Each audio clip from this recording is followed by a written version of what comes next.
doing? Not a thing. You know, it's getting me down eating in these hamburger joints. One thing you gotta learn, eat where the truck drivers eat. They know the right spot. Say, I saw a funny thing up the road just now. Good-looking dame sitting in a car all alone. Yeah, what was she doing? That's just it. She wasn't doing nothing, just sitting there. I got a rule about women. If they ain't breaking the law, let them alone.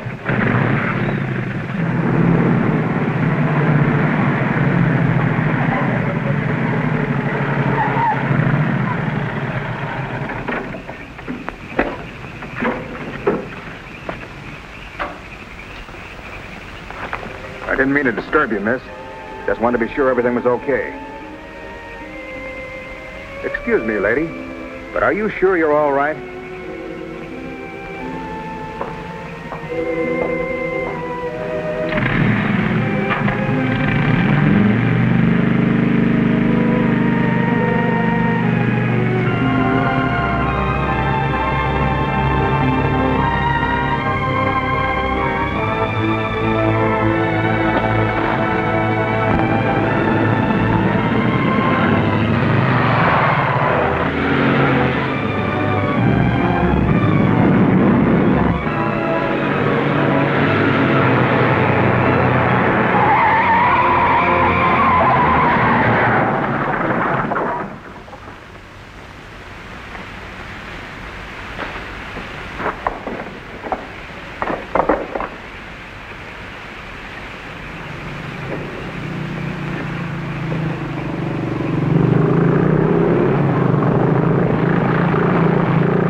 How is she? Luckier than she deserves. I just checked on her up the road. She was acting kind of strange then. I better call that ambulance. I doubt if it's serious, and I'm as good a doctor as you'll find at this time of night. Let's take her inside.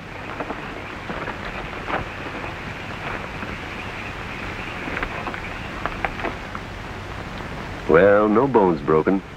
Bruises, that's all. I think you better rest here for the night. I'm a little surprised. You're a beautiful young woman. You've been in an accident. You haven't asked for a mirror. Perhaps that fits with the way you were driving tonight. Perhaps you find the idea of living not very attractive.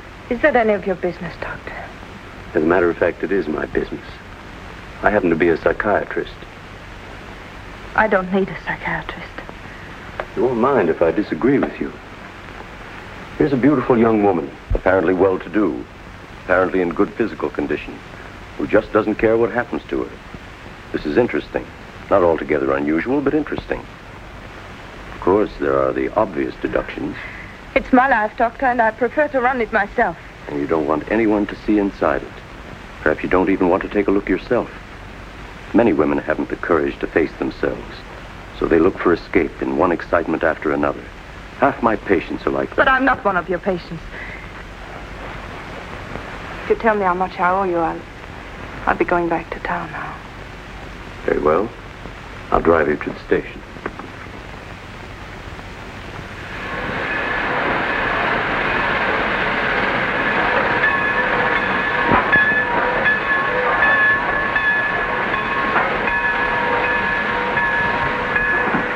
Miss Damien, you're an intelligent woman, not an idiot.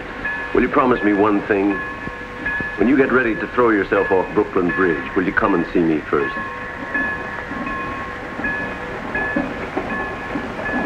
Goodbye, Doctor.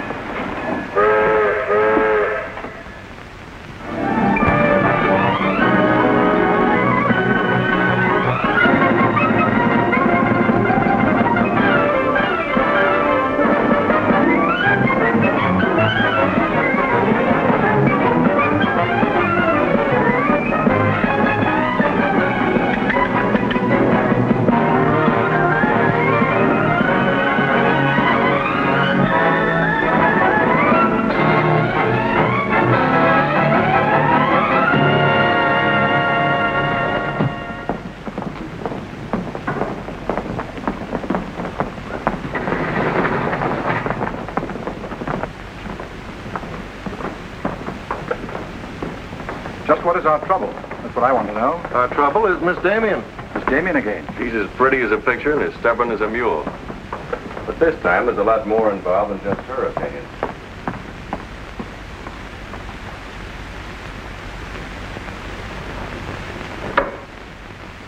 Come in, Miss Damien. We were just ripping you up back a little bit. So I gathered. There's nothing personal. It's about Mr. Cortland. Cortland. Oh, yes. He runs a jewelry store. He owns Cortland and Company. London, Paris, Fifth Avenue. You may remember him as one of our biggest advertisers. Oh, what Shirley wants to say. I know what Shirley wants to say. I always know what Shirley wants to say. He wants to know why I killed the art layout on Mr. Cortland's famous jewels. And I understand the April number goes to press without it. That's right. In the first place, it's no art layout. It's a press agent's dream. But the result is we stand a good chance of losing the Cortland account. Now, am I running my department or am I not? I haven't said anything, Miss Damien. Well, I had a talk with Cortland. He was decidedly acid about it. I'm not interested in Cortland. But if this magazine is going to submit to advertisers' blackmail, I'd like to know about it. Now, please, Miss Damien. If that's the policy, Mr. Kranich, you better get someone else to take my place. Please, Miss Damien, just a moment. Gentlemen, if you don't mind, I'll talk to you later. I thought I should bring this to your attention. You can't blame us for trying, Mr. No, of course not. No harm done, gentlemen. Madeline, you've got yourself all worked up. Come sit down. I'll get you a drink. No, thanks. I don't want one. No? What is this private blackmail of yours? Threatening to quit in order to win an argument. Oh, I'd just as soon quit. I mean it. Now, tell me, what's happened? You're all wound up. What's bothering Oh, you? nothing's bothering me. You know I don't want you to quit.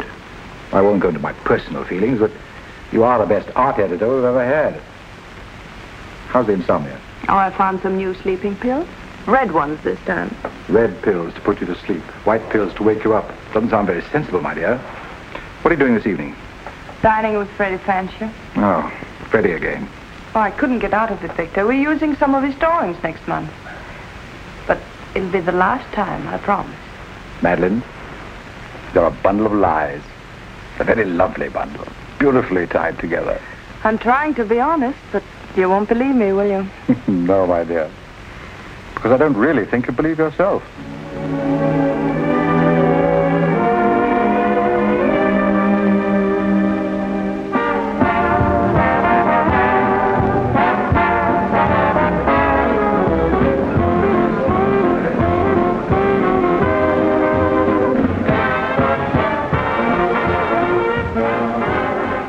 Why do you have to go back to that bore, Freddie Fancher? You haven't even given me a chance to make love to you. You've been doing all right. You know something? It's awfully hard making love to a woman who makes more money than I do. It'd be much easier if you made love to me. Would it? Oh. You're trying to give me the brush off, are you? Well, finally, we understand each other. Well, there you are, Freddie. There's your girl and no bones broken. I'll see you at the office, Madeline. I'd join you if somebody asked me. Nobody's asking. Fair enough. Why do you have to dance with that pollywog? Look, I've told you not to drink. I always drink, particularly when I'm with you. Oh, am I that hard to take sober? You're a voluptuous pain in the neck. I'm going home. You're not going to walk out on me. Come on, be yourself. I've told you I'm going to leave early. But you can't leave me just sitting here in the snow. I'm mad about you. In my own foul way. Good night, Freddie.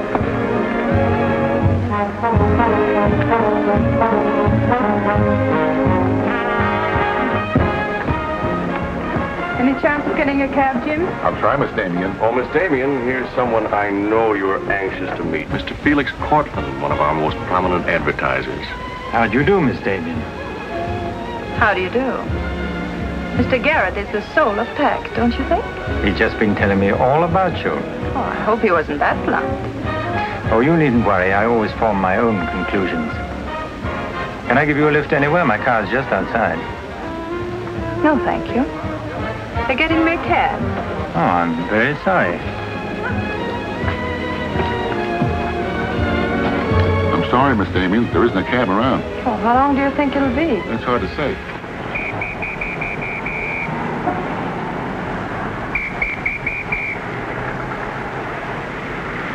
Are you sure you don't want a lift? Well, there doesn't seem to be any alternative. Good night, Mr. Garrett. Good night, Mr. Cortland.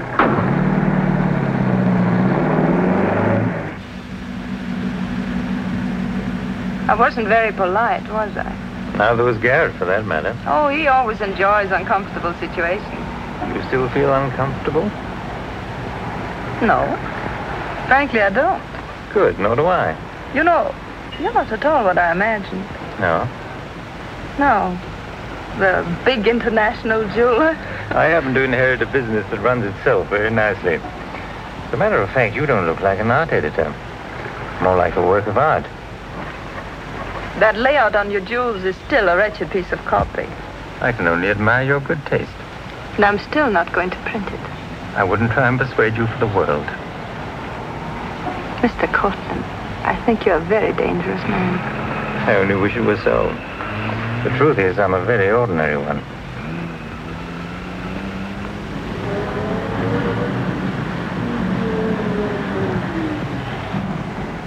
Oh, I'm sorry. I forgot to give you my address. It's my fault. I forgot to ask you. Won't you come in for a minute? No, I don't think so. Oh, but you really must see those jewels you've been insulting. They're much handsomer than the photographs. I'll need you in about 15 minutes. But I said I wasn't coming in. Oh, yes, so you did.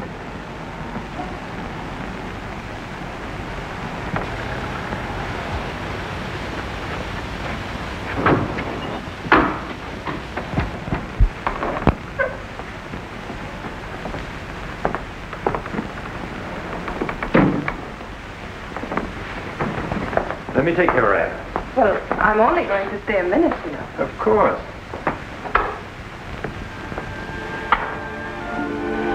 What a wonderful room. I've had this place a long time. In fact, I'm pretty disgustingly rich. Don't you find that rather pleasant? Oh, it's not so hard to take once you get the hang of it. I think I know all the troubles that come with money. And all the pleasures. Well, have you got me all figured out? Only what I see here. Good books, fine pictures. Wonder if you ever look at them. Oh, but I do. I'm a lonely bachelor, and I spend hours here all by myself poring over old manuscripts. You don't expect me to believe that, do you? Didn't my father paint that? Was Stephen Damien your father? Uh-huh. That's very interesting. Is it? I remember when he came here to paint that picture of my mother. Everybody was fascinated by him, especially Mother. Father ended by chasing him out of the house. I'm afraid that's the way it usually ended. My father was very much in love with life. That's a Hungarian custom, isn't it? Mm-hmm. Not exclusively Hungarian. Weren't you going to show me your jewels? Oh, yes, of course. I'd quite forgotten. That's the reason we came in here, wasn't it?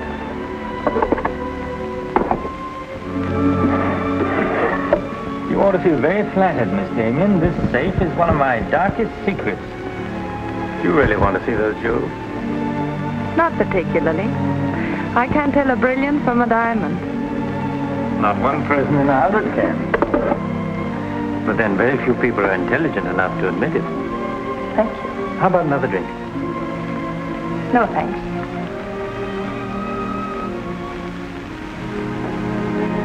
You know, you need relaxing. Lots of relaxing. I can hear your nerves snapping like rubber bands. I'm not nervous at all, see? You're a very curious mixture. A highly moral voice. That's not me, that's my mind. A man's mind, I'd say. Why not? I do a man's work. And desperate eyes. Eyes full of shadows. Insomnia does that. Does it?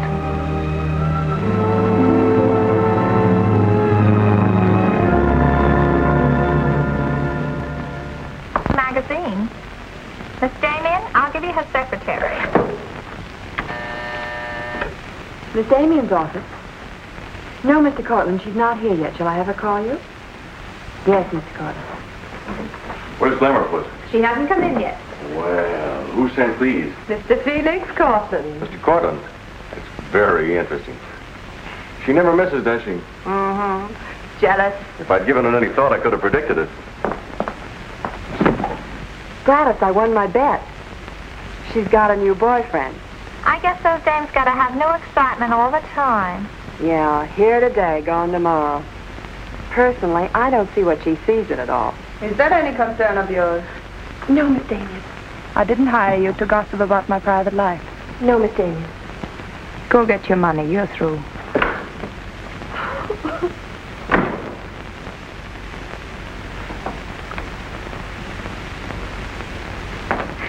Damien, come in yet?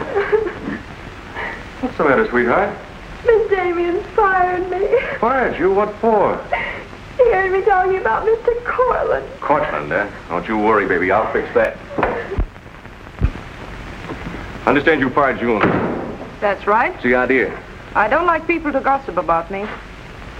You don't, eh? No, I don't. Well, it's pretty late to be thinking about a thing like that and so rotten quick to take it out on your secretary. Get out of here. You don't think your life is a secret, do you?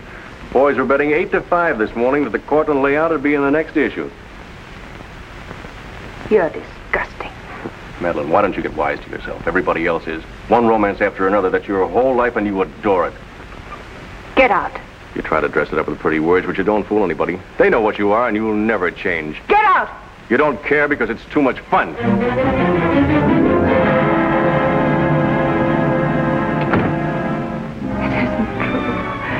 It isn't true.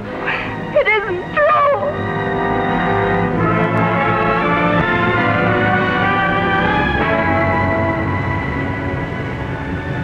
I'm a little surprised. Here's a beautiful woman who just doesn't care what happens to her.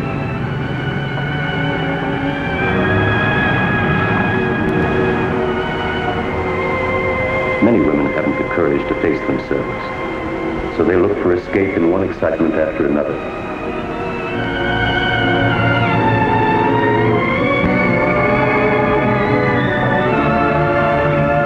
Perhaps you find the idea of living not very attractive. Lady, if you want to kill yourself, why don't you try the fridge?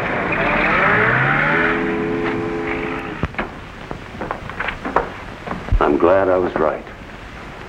An intelligent woman, not an idiot. Sit down here. That's it. Now, if you feel like talking, just go ahead and talk. You're afraid, aren't you? Well, it's our job to find out why. To explore the shadows and throw light on what we find there.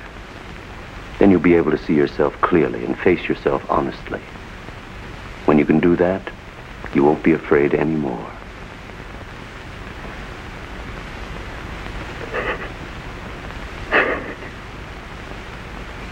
I was living with my father. Mother had left him before we came to America. I was 10. And to me, the way he lived seemed romantic and wonderful. He was a successful painter, and women adored him.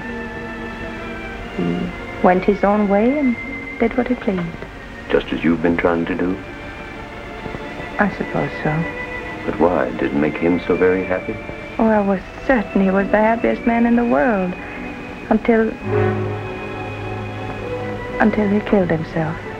And you couldn't understand why he did it. Do you understand now? I think I do. Did you ever do any painting yourself? I used to. Why'd you give it up? Oh, didn't pay enough. And besides, I didn't want to be like my father. I wanted my own life. And have you been living your own life? Of course I have. The kind of life you really want? I don't know. I don't know. Don't you think you've been hiding from yourself? Did you ever try and discover the person you really were deep down underneath? I never cared to. I'm not so sure I do now. In that case, I'm afraid I can't help you. But of course, that's entirely up to you. Shall we go on then?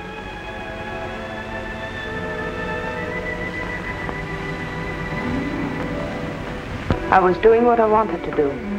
Playing my own way and making my own rules. And nobody was hurt. Nobody but yourself. And it didn't really make you happy, did it?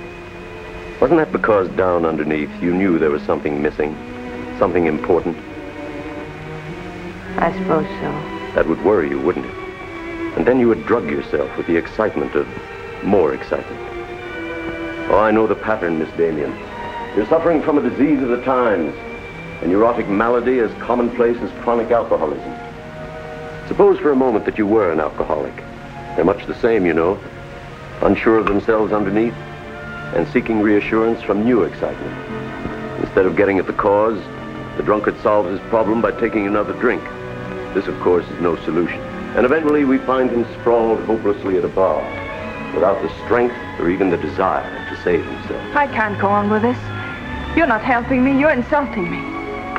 You've been insulting yourself, Miss Damien. Insulting your body and insulting your soul. Your life hasn't been gay and glamorous at all. It's just been muddled and senseless. You know that now. And if you really want to change it, you can start right away. Now it's up to you.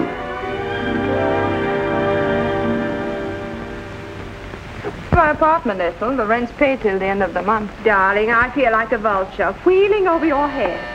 I'm not in, whoever it is. Miss Damien's office. No, she still hasn't come in, Mr. Cortland. Well, I don't know exactly. Later in the day, Did he hang up? Yes, good. Let me call him back, darling. You may be sorry later. Everything in this file returned without comment. This I would ask to see more of their work, and these you may be able to use. But you haven't given me your new address. I'm not giving it to anyone. Hello, Madeline. Beautiful, would you mind popping out for a minute? That's just 60 seconds. You better talk fast. Madeline, I'm on a jam. I've got to raise some money. I need about $5,000. What do you expect me to do about it? Well, I thought you might talk to Cortland. I'm sure he'd let you have it if you ask him nicely. You're really quite a rat, aren't you? Look, Madeline, I'm in debt up to here. I only make $100 a week, and you know I can't live on that. $5,000 doesn't mean a thing to Cortland. You better get out of here before I lose my temper. You're forcing me to say things that I don't want to say, but if you're going to act cold and virtuous about it, you'll hear them. Suppose I tell Cranish. Tell him what? About Cortland. You know, you've got a very nice job here, but you won't have it very long if I tell Cranish. I don't want to tell him, but... What's so funny? As a blackmailer, you are pitiful. Go on, tell him. Tell him what a rat I am, and you are, and he is. Go on, use my phone if you want, and my desk, and my office. I'm through with all of them.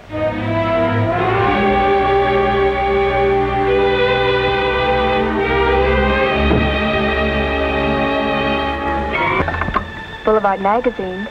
No, Miss Damien hasn't been back. Just a moment, please. I'm sorry, she doesn't work here anymore. You might try at her home. Waldorf Apartments. Waldorf Apartments? Miss Damien? Oh, no, she gave up her apartment. Why don't you try the post office? Dahlgren? Dalton? Dalton? Damien. Here, Richard Caleb, 137 West 50th Street. Well, I've nothing to tell you except that Miss Damien has taken my advice as a doctor. She'd been living in an area of infection, and she's removed herself from it. I take it you consider me part of the general contamination. Now, you've come here for information, not diagnosis. I usually charge a fee for insulting people. I'm willing to pay for data of any kind. Yes, I gathered that. But I have nothing for sale. I suppose you're being very ethical, but I'd like to talk to Madeline. In your presence, if you wish. Miss Damien is living under a different name in a different world. She told me to tell you, if you inquired, that she was busy growing a new soul. Now, would you please keep off the grass? Goodbye, Mr. Cortland. Bye, Doctor. Doesn't it ever worry you, playing the almighty in this fashion? Not particularly. I'm used to it.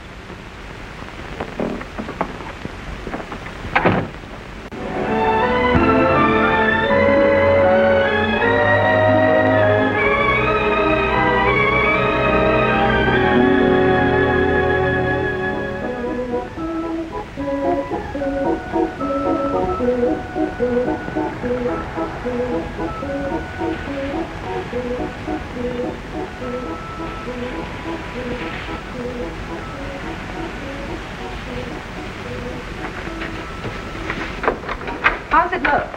It's better than torn wallpaper. So you think I've talent, then? Well, you'll do better after you get the hang of it. I only hope the new tenant will like it. Well, he seems awful particular. He's a floor walker at Macy's. Oh, well, you can always give it back to me. You'll never sell it, you know. Take my advice and try something more cheerful. You know, like flowers and butterflies. I'll do that. Thank you, Mrs. Geiger.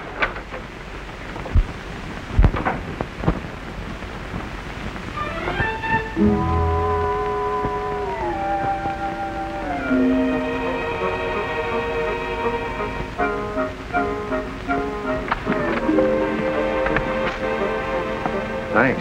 You saved my life. Is this yours? Yes. Mrs. Geiger would scout me if she knew I kept mice in my room. Well, why do you keep mice in your room?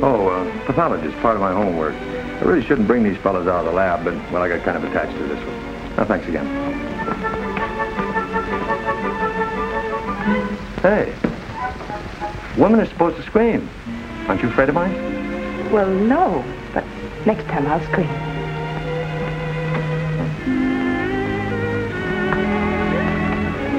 Good afternoon, Miss Green. Hello, how's the work going? Oh, all right, I think. Yes.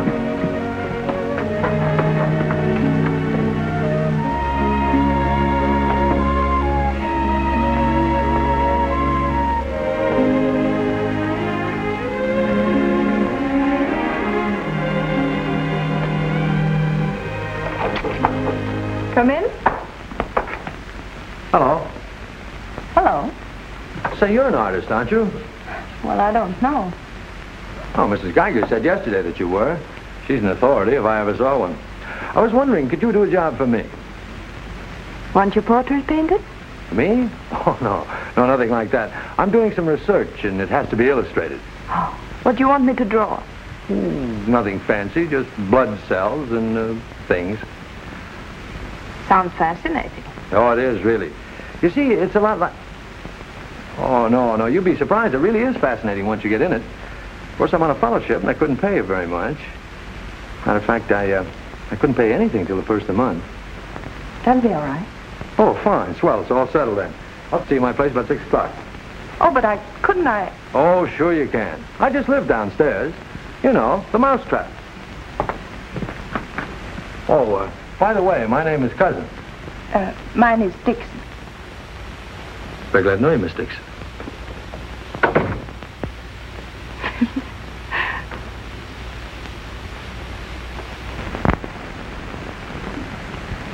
Just what am I drawing? Am I allowed to find out?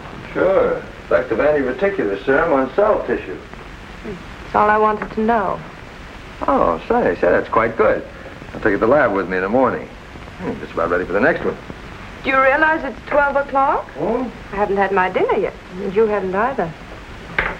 Oh, gosh, I'm sorry, but well, I got so wound up on this. So did I, but now I'm hungry.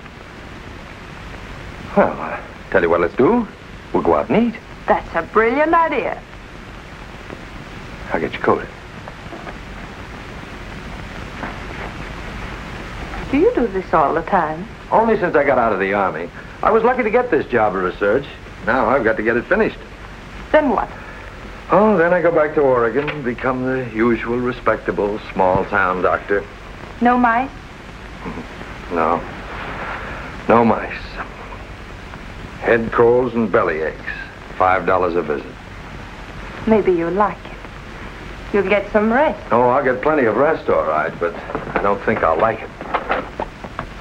You folks going out this time of night? That's right. We're meeting a few friends at the Busy Bee cafeteria. We don't want to miss the floor show. We'll have to hurry. See that he eats. He hasn't got any more sense than a goose. I'll feed him with a spoon. I lived first up in a little town in Germany while I was still in the Army. I met a couple of Russian medical officers who were working on anti-reticular, and well, they were pretty steamed up about it. Pie, sir? No, thanks. We got together the first night over a bottle of vodka. I remember the town was still burning. Well, maybe it was the vodka, but anyhow, we got to talking about anti-reticular, and, well, I guess I got pretty excited. You mean you speak Russian? Over a bottle of vodka, anybody speaks Russian. Care for some coffee? No, thanks, I've milk. Oh, one, please.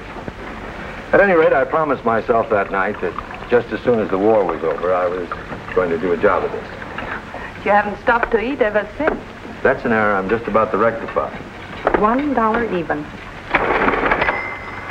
There you are. Thank you.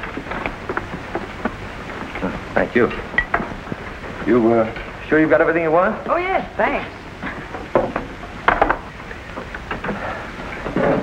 You know, I don't think you're much of a doctor. Do you call this a sensible diet? Pancakes and pickles?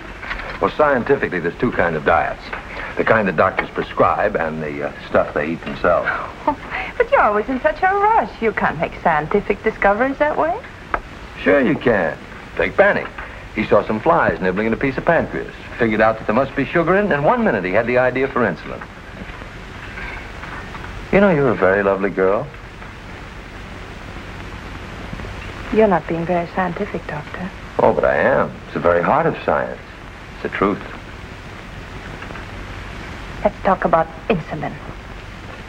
Insulin.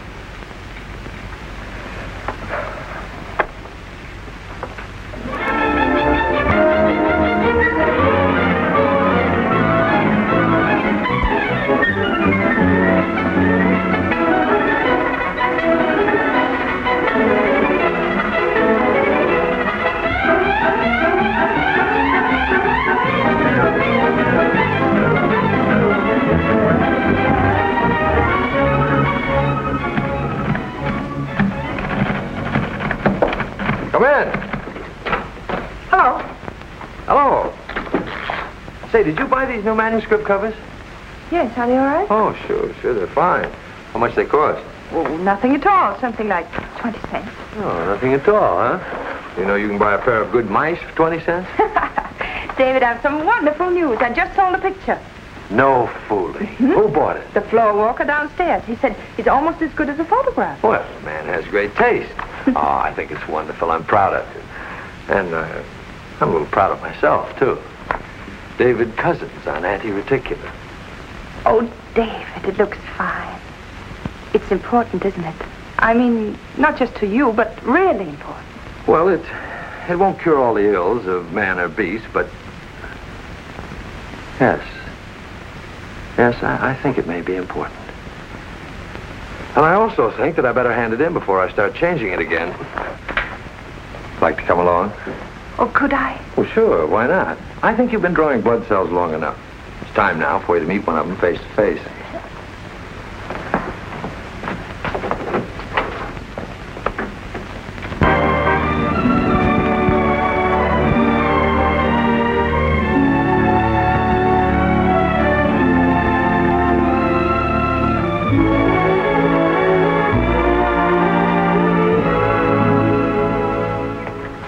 I hope your text is as good as your illustrations.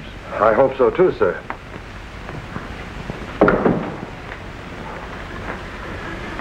Well, that's that. You didn't tell him they were your drawings, did you? I didn't tell him they weren't. Come on, I'll show you my lab. Coffee. I wouldn't try and drink it if I were you. Assistant pathologist.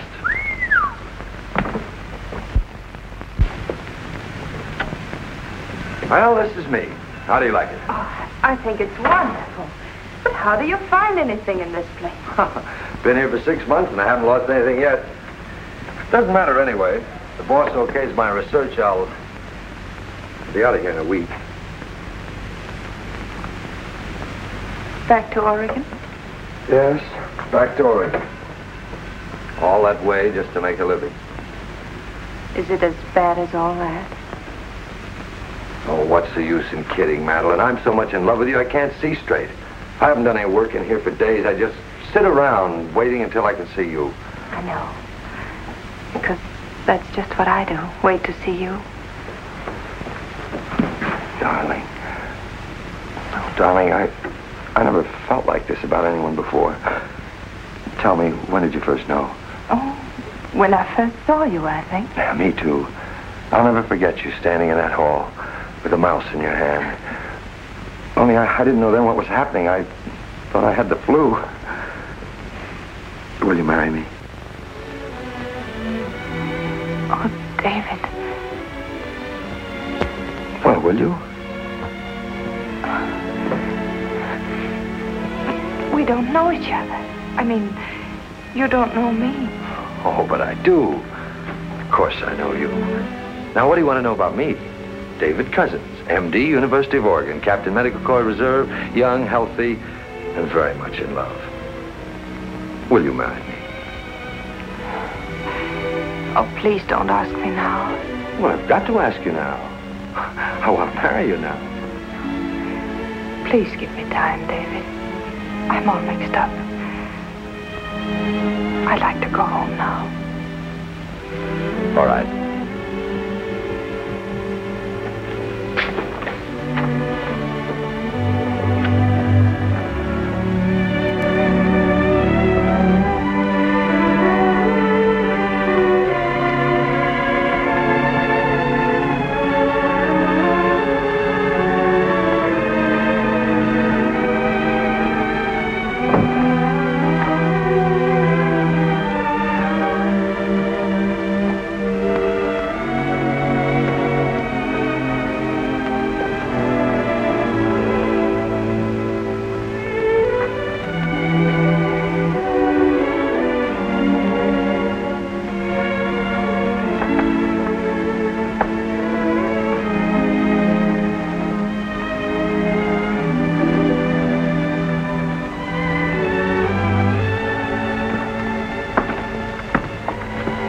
Madeline.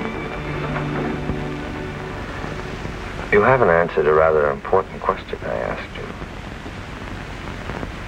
I can't say no, because I wouldn't mean it. Darling.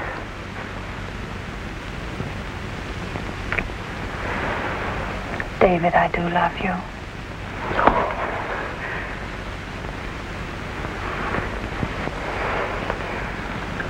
Good night, darling.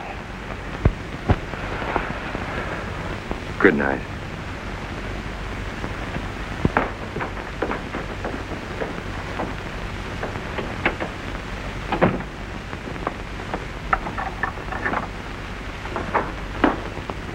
Hadn't you better close the door?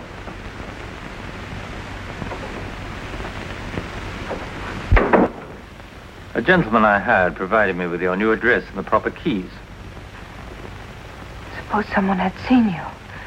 You wouldn't have cared, would you? I didn't think it mattered. You see, I expected to find you wretched and lonely, grappling with your complexes. Rather naive of me. Will you please go? Of course I'll go. But before I do, wouldn't you like to tell me about him? Why? I'm in love. Now, laugh if you want. I don't feel like laughing. I've always wondered if it were possible for people like you and me. And you think you've really got it? Love eternal, the fireside, the slippers, the whole thing? Yes, the whole thing. I'm very glad for you. And I think I'm a little sad for myself. You haven't told him, have you? Told him what? Well, about me, for instance. Why should I tell him? You're absolutely right. You shouldn't. Men prefer to keep their illusions, don't they? Please go. If you ever need me, you let me know, won't you? And don't call the past too many names.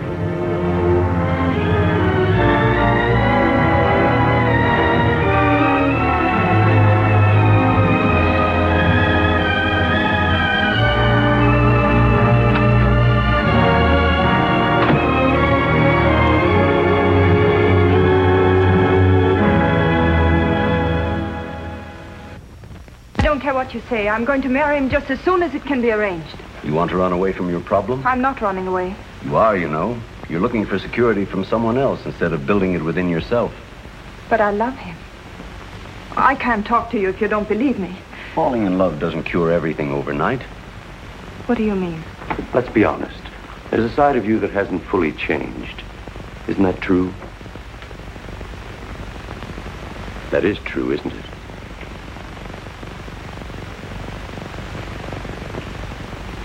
Yes.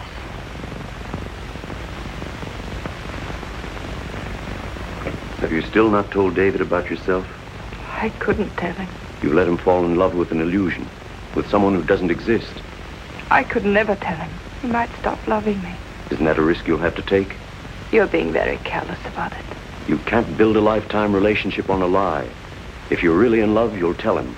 With the others, it was different. But if you love him... Will you please stop saying if? How many times must I tell you I love him? But real love is a sharing. If you're strong enough to face this yourself, you're strong enough to face it with David. Oh, I can't do it. I can't risk the only happiness I've ever had. That's up to you, Miss Damien.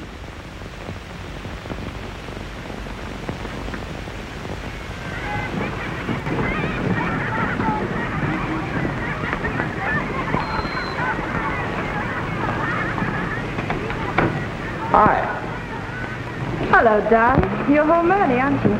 Well, I didn't get fired, if that's what you mean. Dr. Lutz read my paper. Really? What did he say? Well, he liked it. Oh, David, that's wonderful. The only trouble is he thinks it's so important he wants me to go to Chicago and read it before the convention. Oh, David, no. Well, that's not my idea. I don't want to go. Well, when will you have to leave? Tonight, gotta catch the 8 o'clock plane. And when will you come back? Oh, I don't know, a few days. But I tell you what, as soon as I get back, let's get married. You can get a license in 3 days, and it only takes 15 minutes to get married. You still want to marry me, don't you? More than anything in the world.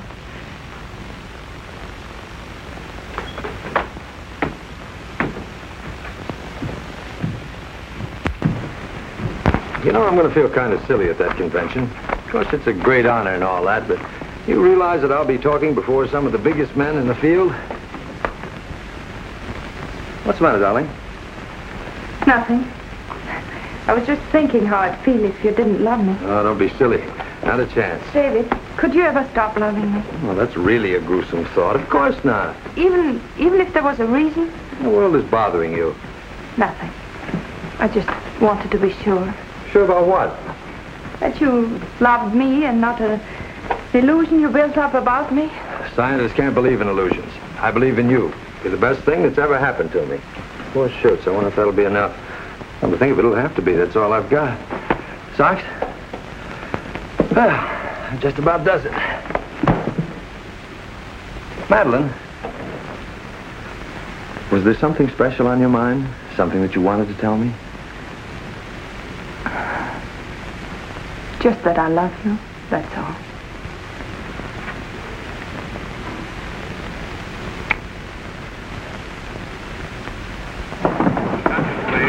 Flight 41 now loading at gate 6 for Chicago.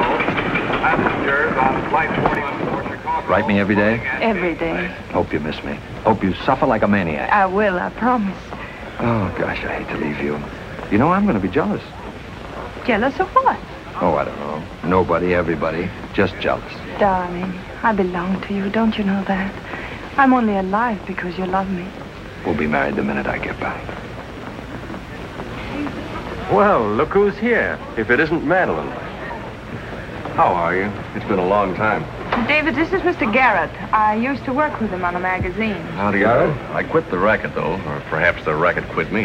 Garrett's doing some confidential work for me now. How are you, Miss Dixon? This is Mr. Cortland, David. Dr. Cousins, my fiancé. You're a very lucky man, Doctor. Well, I think so. Well, goodbye, Miss Dixon. My congratulations to you both. Oh, thank you. Good night. Good night. I don't believe a minute of it, do you? Garrett, you're a very cynical man. You don't believe in true love. You don't think Madeline does either, do you? I don't know, but I've always been fascinated by miracles. Come in. Telegram for you, Miss Dixon.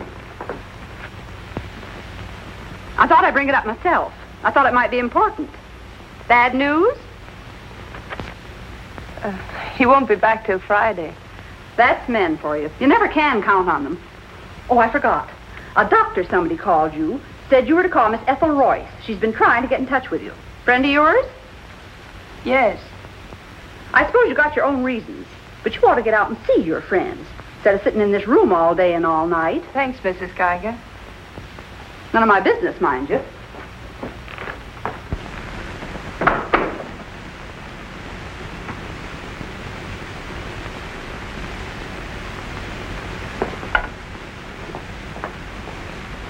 Ethel, this is Madeline. Madeline. Darling, but this is really a voice from the dead. I pestered that doctor of yours for hours. I just have to talk to you. Well, what about? Will you remember that art supplement, the one you started? Well, I do need your help, dear. I'm in an awful mess. Sorry, dear. I'll never come into that office again as long as I live. Oh, but I wouldn't ask you to do that. Just meet me somewhere. It'll only take an hour, I promise. Well, if it's just the two of us. All right. I'll be there at 5. Oh, so relieved. We were really desperate. Wonderful. I'm just dying to see you. Bye, dear. She'll do it. Good. Wonderful thing, professional pride. It never dies. How'd you sound? Awful. What do you expect? Too bad. Victor, I don't want you to be there. Wouldn't think of spoiling your reunion, my dear. I don't trust Madeline, doctor or no doctor. Nor you either, my sweet.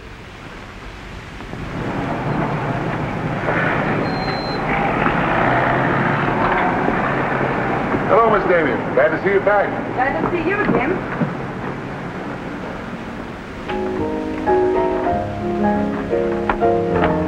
Hello, Luigi. Is Miss Royce here? She just came in, Miss Damien.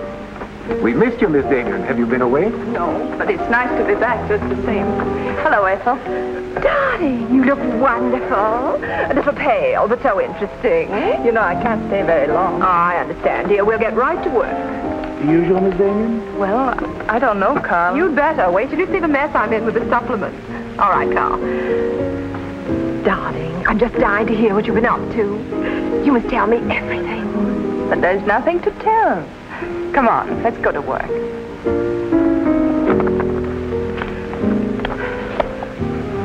You're just marvelous, my dear. You made the whole project seem utterly simple and practical. Not for me, please. Darling, you used to be able to drink 10 in a row. I'm out of training.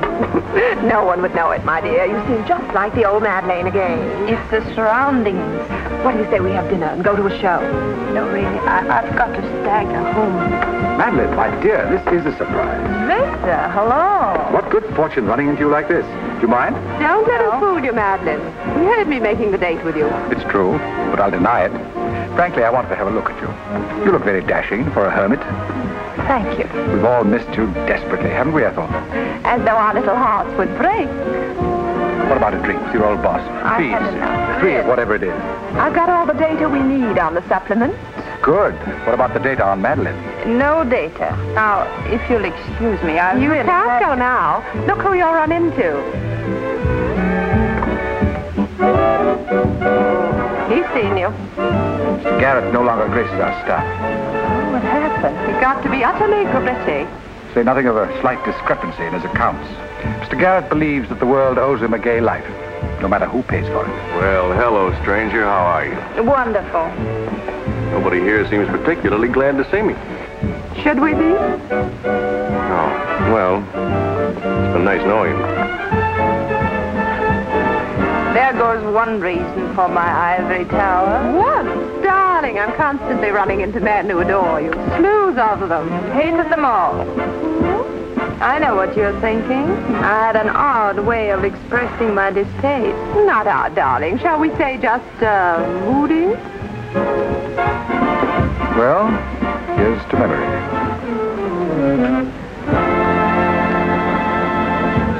May I speak to Mr. Cortland, please? Just a moment, sir.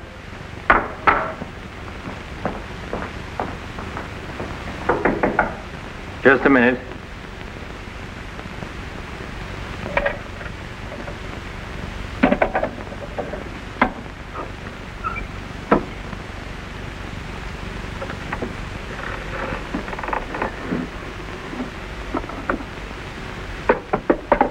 Come in. Mr. Garrett on the phone, sir. All right. Hello, Garrett. I have some interesting news. Do you know who's here? Madeline.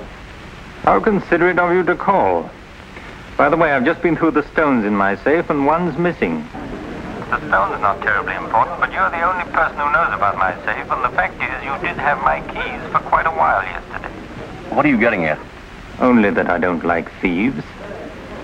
But you're being ridiculous. Let me come over and talk about it. There's nothing to talk about. I'm taking it up with the police. But Cortland, you can't do that.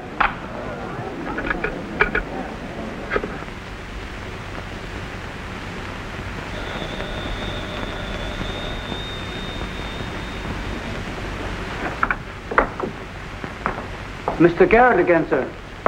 Tell him I've gone out. I'm sorry, Mr. Cortland has just left.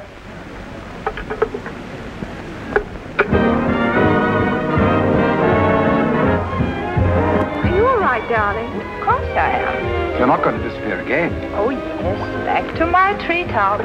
It's raining. Let me drive you home. Oh, no. Ethel wouldn't approve.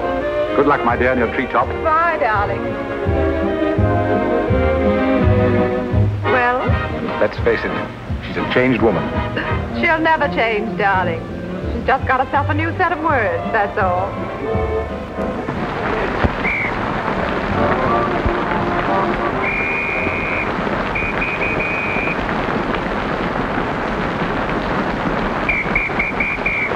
Madeline. Hop in. No, thanks. I'm waiting for a cab. Don't be silly. There are no cabs. You'll get drenched. Please. I'll drop you off. I'm going home alone. Come on, in you get.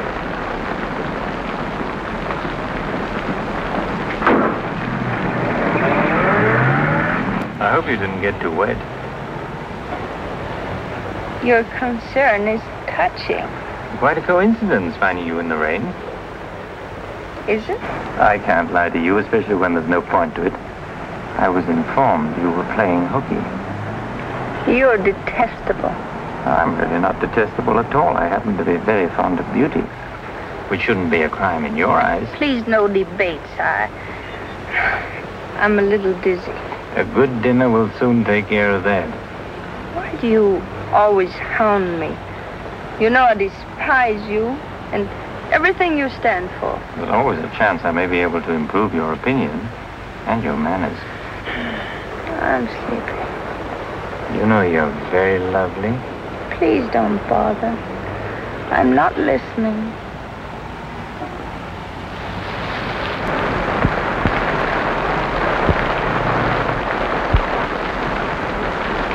Where are we?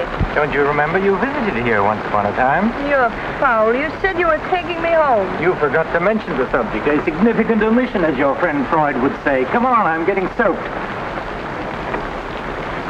Just launch you. I'm going home. Right after dinner. Think how wonderful you'll feel when you slap my face.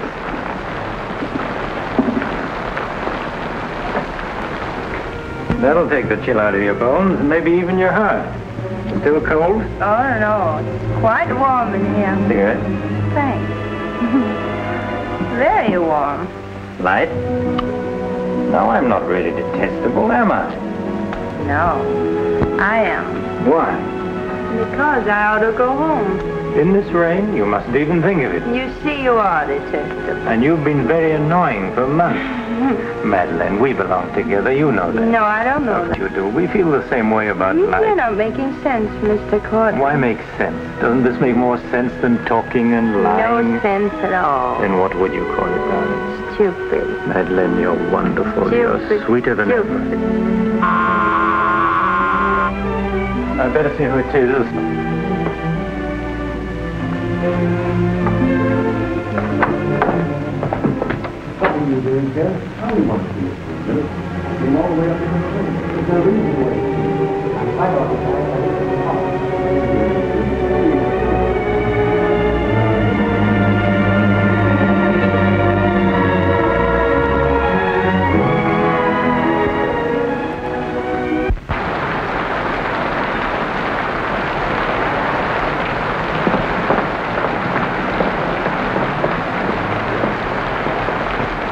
But I tell you, I'm going to raise the money. I'll pay you, honestly. I don't like dealing with thieves. That's a job for the police. If you swear out a warrant, you'll never get a dime. Look, I didn't sell it. I just had to have some money temporarily. Here's the pawn ticket. I'm not interested in pawn tickets. Good night, But, guy. Carter, you've got to give me a I chance. said good night.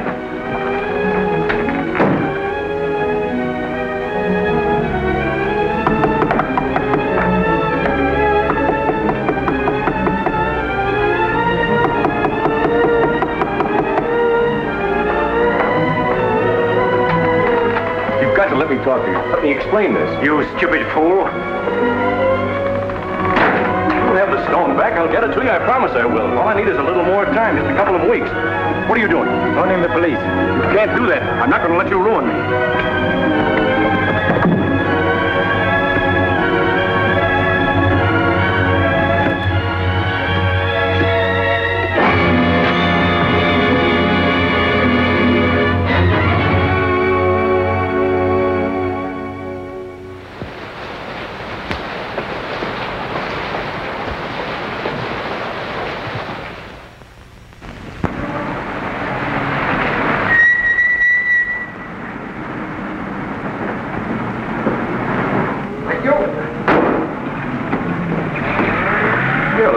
This morning, Mrs. Geiger? You wasn't expected back until Friday. That's what I like to cheer you. Welcome home.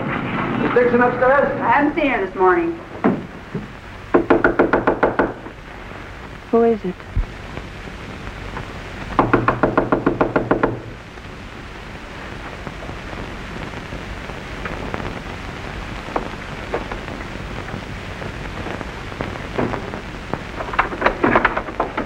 Hi.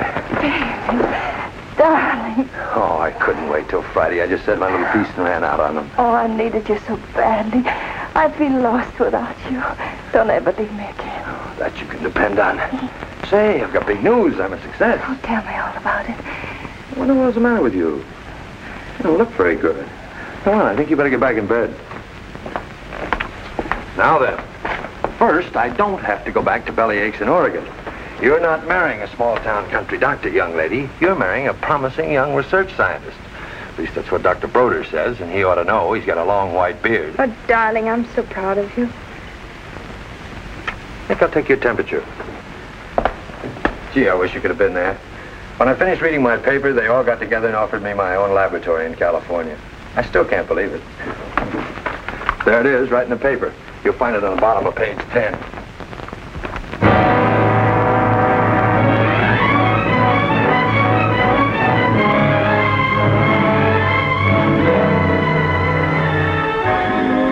He makes you feel that you're really important. You know what he said to me? Madeline, what's the matter? David. Oh, darling, you're cold as ice. You've got a chill. You stay right here. I'll be back in a minute. Oh, don't go. Don't leave me. I'll only be a second. I want to get a hot water bottle and some more blankets.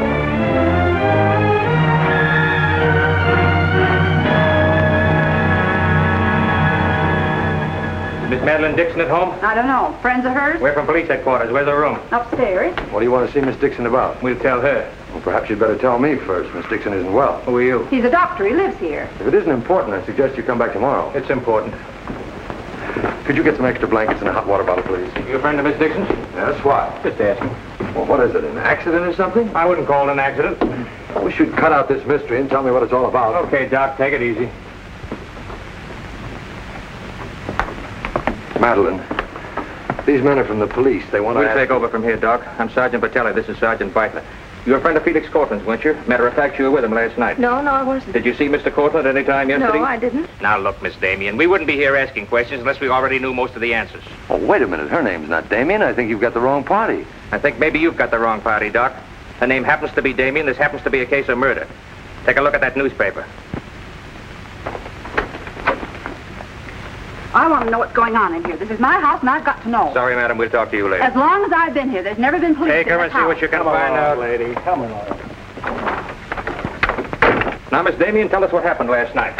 What time did you leave Cortland's house? Oh, David. You and this guy, Cortland, were pretty sweet on each other, isn't that right? Oh, but it isn't. It isn't true. Now, according to the chauffeur, you got to Cortland's house at 6:45. What time did you leave? Oh, but I didn't go into the house. I met him by accident. David, don't look at me like that. How long have you known Miss Damien, Doc? Not very long, only a few months. Know that she was mixed up with this guy, Cortland? Oh, it's a lie. David, it's a lie. Okay, so you didn't go into the house with Cortland? No, I didn't. He wanted me to come to the house, but I wouldn't do it. Oh, I didn't go into the house. I didn't, I tell you. Who you telling, me or the doc here? Did you get anything? She came in about 9. In a cab? No, she was walking in the rain. Landlady said she looked kind of wild-eyed. What about Cortland? He was here, all right. He visited her a couple of weeks ago. Get the date? Yeah, April 10th, around midnight. Anything else? The landlady thought that Cortland had a key to this place. She was kind of vague as to how he got it. I didn't give him a key. David, you can't believe that. I've got his key ring here. This one fits. He had a key, all right.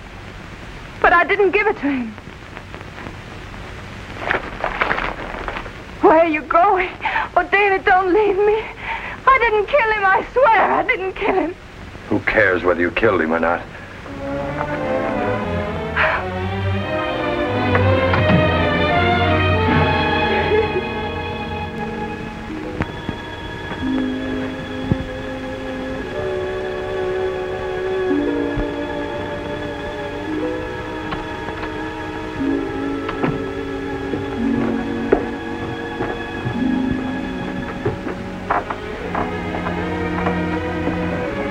Could I see him for just a minute? Well, it isn't regulations. Okay, 60 seconds. David, please listen to me. You lied to me. You've always lied to me. But I'm not lying now. I didn't want to go with him. He said he'd drive me home. And he made love to you, didn't he? Oh, don't deny it. Of course he made love to you. He had a key to your room. I should have told you many things. I tried to, but I just couldn't. If this thing were so innocent, you would have told me. When I said I was in love with you. When I asked you to marry me. I was afraid, David. I was afraid you wouldn't understand. You bet I wouldn't.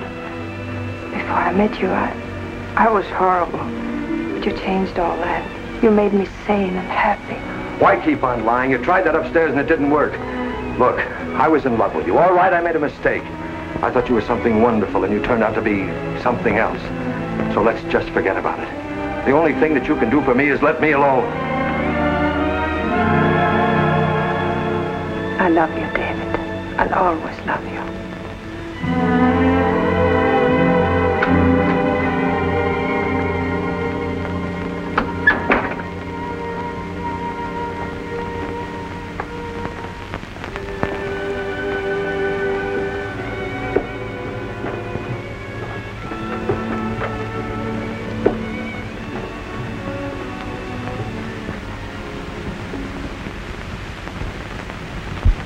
And so, ladies and gentlemen of the jury, the prosecution will prove beyond a shadow of a doubt that Madeline Damien is guilty of the premeditated murder of Felix Cortland. We will prove that she was in his apartment the night he was murdered. We will prove that her fingerprints are on the table lighter with which he was murdered. And we will prove further that she had a motive for the murder. For after all, this is a very simple story. To one man, Dr. Cousins, she was a pure and noble woman. To the other, Felix Cortland, an irresponsible light of love. Too self-indulgent to be faithful to the man she wanted to marry, too weak and lacking in character to break with Cortland. Her twisted soul was bent on a heartless deceit, to make one man believe what all others knew to be a lie.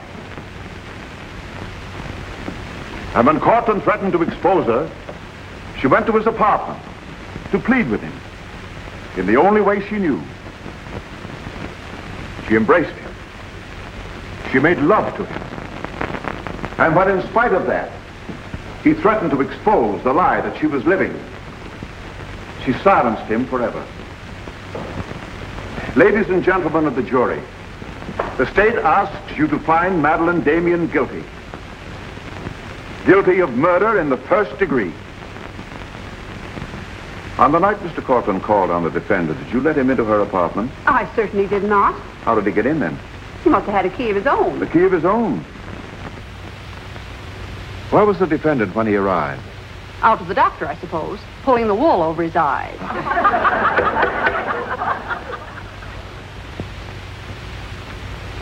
Thank you, Mrs. Geiger. Your witness, Mr. Mitchell. You've got to let me cross-examine her. No questions. Miss Damien, I can't defend you properly if you won't let me. You've got to put up a fight. Fight? What for? And now, Mr. Garrett, just what was the nature of the work you did for Mr. Cortland? Well, most of it was personal. Confidential secretary, I suppose you'd call it. And in that capacity, you were in a position to learn a great deal about his private life? Yes, of course. Did Mr. Cortland know that Miss Damien was lying to Dr. Cousins and concealing her true character from him?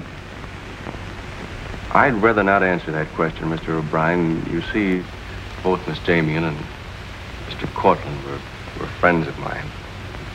Yes, I understand. Well, let's get back to the meeting at the airport. What was the attitude of the defendant when Cortland saw Dr. Cousins? She was embarrassed, naturally. Yeah. She was embarrassed, naturally. Thank you. Your witness, Mr. Mitchell. I've got to cross-examine. If I don't, we haven't a chance. Don't ask him anything. No questions. Were you a close friend of the defendant? Yes, I was. Did she confide in you on matters of a personal nature? Yes, she did. If you were asked in this court, do you think you could recall any of those intimacies? I could recall some of them in lurid detail. Your Honor, I object. Objection sustained. Well, let me ask you this, Miss Royce. Would you say in general that men found Miss Damien attractive? Definitely. And would you say that Miss Damien found men attractive to her? I'm afraid I most certainly would. You would? What were the relations between Miss Damien and her former employer, Mr. Cranish? They were friendly. In your opinion, was there anything more than friendly? I object, Your Honor. The question calls for the conclusion of the witness and is prejudicial. Objection sustained. Dr. Cousins, I'm Dr. Caleb. Miss Damien's a patient of mine. I don't happen to think she's guilty of murder, do you? No, I don't. She may be guilty of other things, but in there she's being tried for murder. And she won't even defend herself. She's got a pretty good lawyer, hasn't she? She needs your help, Doctor.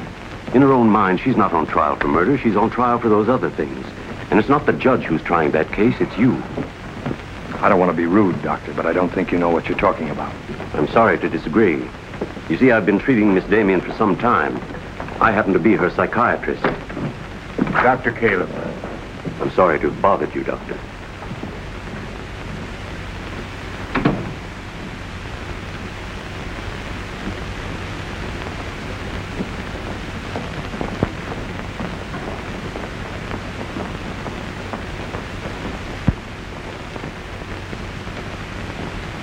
Your name, please? Richard Caleb. You're a psychiatrist? Yeah. Miss Damien came to you as a patient? Yes. Did she come of her own free will? Yes, of course. Isn't it true, Doctor, that people do not go to a psychiatrist unless they consider themselves, well, shall we say, not well balanced? In general, that's correct. As a matter of fact, wasn't Miss Damien on the verge of committing suicide when she made her first visit to you? Your Honor, I object. Well, no matter. We'll prove that by other witnesses. However, is it not true that people who come to you as patients come with problems? Objection. Objection overruled. Well, Doctor? There'd be no point in their coming to me if they didn't have problems. So the defendant came to you with a problem. Do you mind telling us, Doctor, in your opinion, just what was Miss Damien's problem? That is a confidential matter between doctor and patient. I'm afraid I can't discuss it. Well, during the course of your treatment of Miss Damien, did you ever discuss her relationship with Dr. David Cousins? Yes, we did. Well, bearing in mind the fact that she's engaged to be married to Dr. Cousins, do you think she was as frank with him as she should have been? As a matter of fact, I urged her to tell him everything. And did she? Not to my knowledge. Well, why not, Doctor? Why didn't she? I'm afraid you'll have to ask Miss Damien about that. Did you ever meet Dr. Cousins? Yes, just a few minutes ago. Well, I'm sure you found him a reasonable, intelligent young man, and yet the defendant refused to confide in him. Having met Dr. Cousins, I think I can see why Miss Damien hesitated to confide in him. Do you mind telling us why? It's my impression that Dr. Cousins hasn't the capacity, either emotionally or intellectually, to understand a problem like Miss Damien's.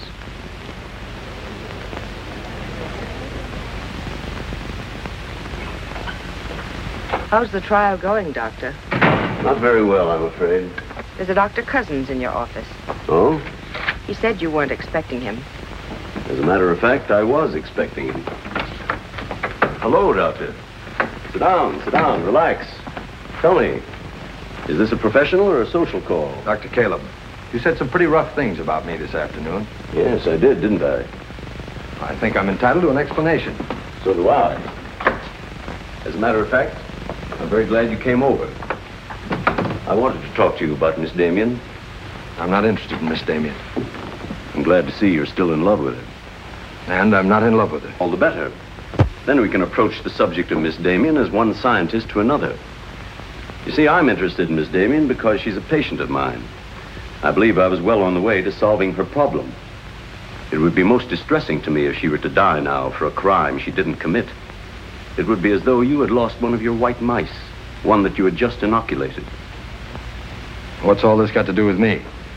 Only this, that when you testify tomorrow, you'll be asked to tell the truth, the whole truth. The whole truth about a human soul is a complicated proposition. Now, I'm not going to tell you anything about Miss Damien that you haven't already heard. But isn't it possible that you've picked up a few stray facts and added them up to a conclusion that's entirely wrong?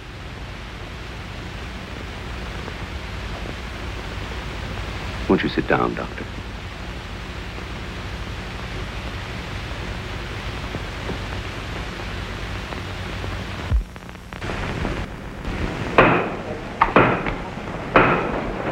Hear ye, hear ye, hear ye. The court is now in session. Call your next witness, Mr. O'Brien. Dr. Cousins, please. This will be their last witness. You've got to let me put you on the stand. I tell you quite frankly, Miss Damien, if you won't testify, you haven't got a chance.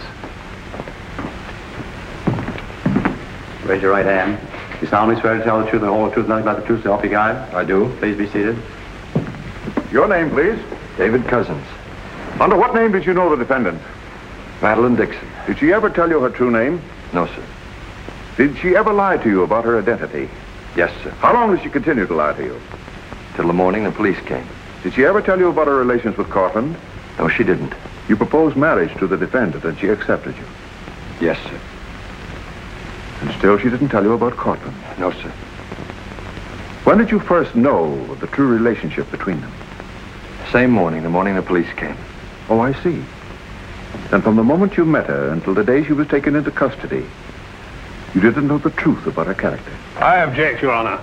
Mr. O'Brien, haven't you covered your point? Well, Your Honor, I'm merely trying to clarify for the jury the true nature of the defendant's motive. I see. Thank you. One more question, Dr. Cousins. If you had known the truth, would it have affected your love for the defendant? Your Honor, I must protest. Let him answer. Objection withdrawn. And now, Dr. Cousins, if you had known the truth, would it have affected your love for the defendant?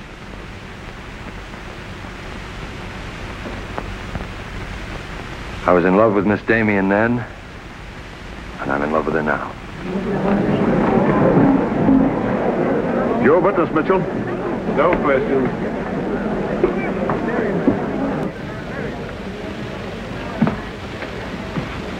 Did you really mean it? Yes, I really meant it. I can't believe it. Now will you let me put you on the stand?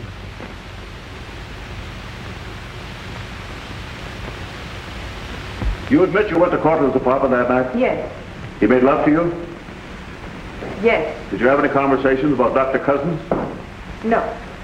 Positive? Yes, I am. Well, tell me, Miss Damien, were you in love with Felix Cortland? No, I wasn't. Were you in love with Dr. Cousins? Yes. Oh. But you went to Cortland's apartment nevertheless.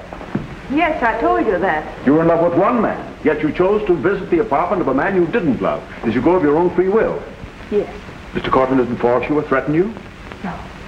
Then why did you visit him? I don't know. I made a mistake. You made a mistake. As you've told us on several occasions that you and Mr. Cortland were interrupted by a mysterious intruder. Can you tell this jury anything definite about that person? Anything at all? No, I didn't see him. You didn't see him? I only heard his voice. You seem very certain it was a man. It was a man. What did he say? Well, I don't know. They were talking in the hall. I couldn't tell what they were saying. Yes, you heard a voice. You're willing to swear it was a man, and you couldn't hear what he said. Now, what sort of a person do you think would be calling at that time of night? A bill collector? A man selling magazines? Or perhaps even a burglar? Why not a burglar? Mr. Cortland was a very wealthy man. He must have been a very timid burglar because nothing was stolen. Of course, you realize that Mr. Cortland kept his jewels in a vault at the store? Not all of them. He kept some at home in his safe. Safe? What safe? The one in his living room? You didn't by any chance see that safe, did you, Miss Damien? Yes, I did. The court, please. This is the first we've heard about a safe. I ask for a recess to examine the apartment. Well, Your Honor, we've been all over the apartment. But if there is a safe, and if it has been robbed... Gentlemen, court is adjourned until tomorrow morning.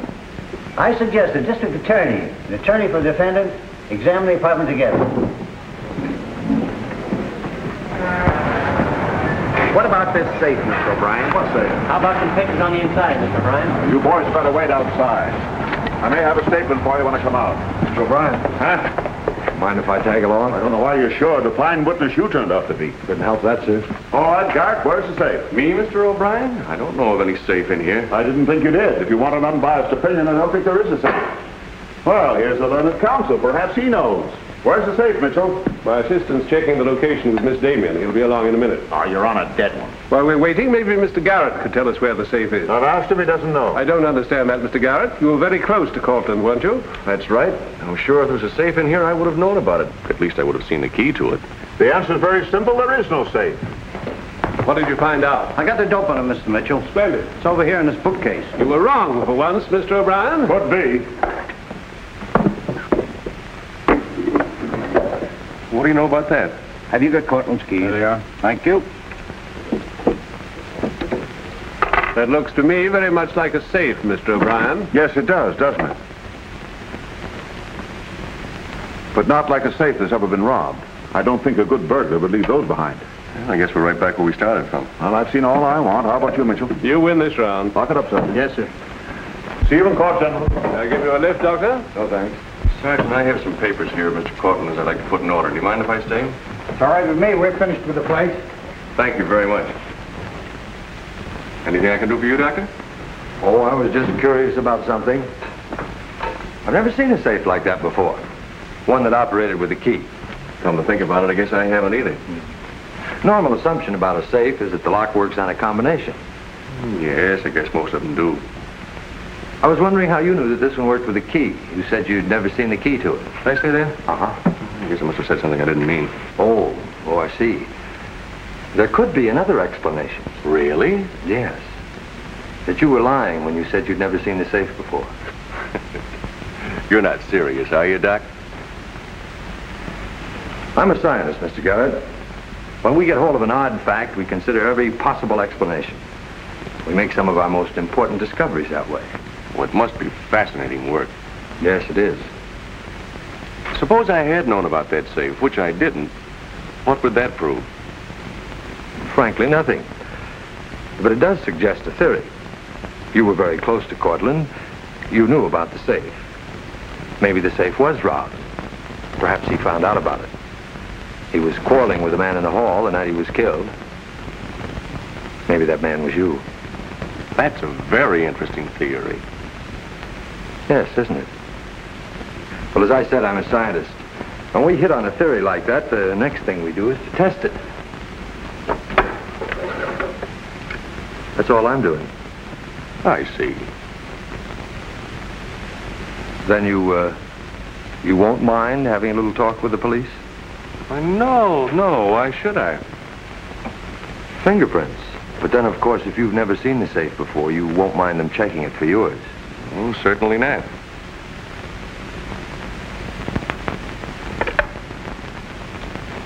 The number is Spring 73100.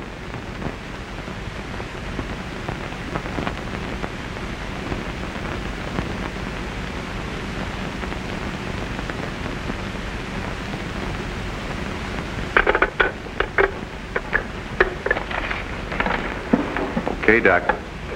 No hard feelings. Don't you think this sort of thing is rather out of your line, though? I guess maybe you're right. Bye, Doctor. Goodbye.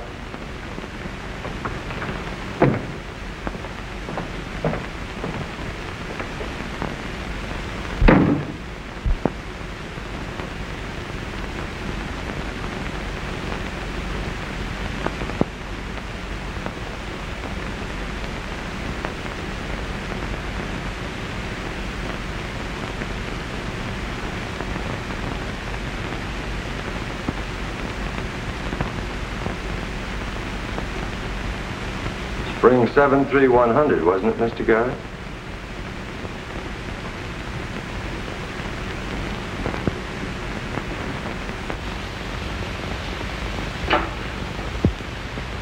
I guess maybe I underestimated you, Doctor.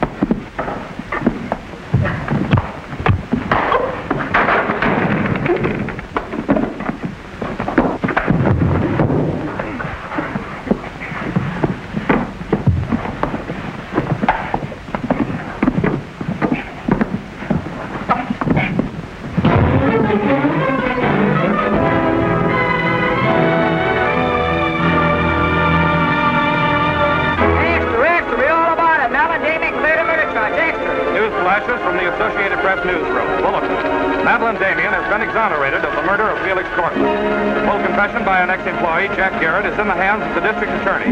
It was a trial marked by many surprises. Notably, the beautiful defendant's startling disclosure of the jewel vault hidden in the apartment of the late diamond importer. The beautiful Madeline Damien goes free, and Broadway is tipping its hat today to the young doctor who engaged the murderer in a battle royal. Mrs. Geiger, I've been looking for Miss Damien. Have you seen her? She's gone. She asked me to give you this. Gone? Well, where did she go? I couldn't get a word out of her, but I know she left the airport more than an hour ago.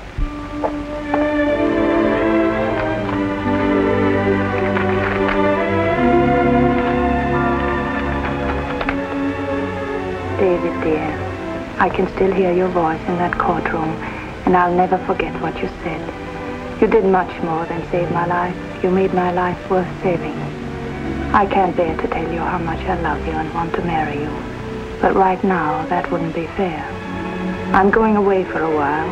I want to be terribly sure, after all this, that I can really be the kind of person you once thought I was. Maybe after a while that will be possible. And then, when we're both sure, David, please ask me again. Goodbye, my darling.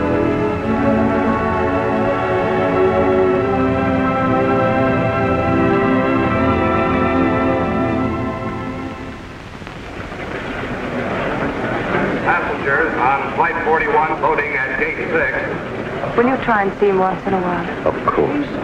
You see, I want to be sure of myself. I'm sure of you. Are you really? After what you've been through, I'm very sure. All aboard, please. Goodbye.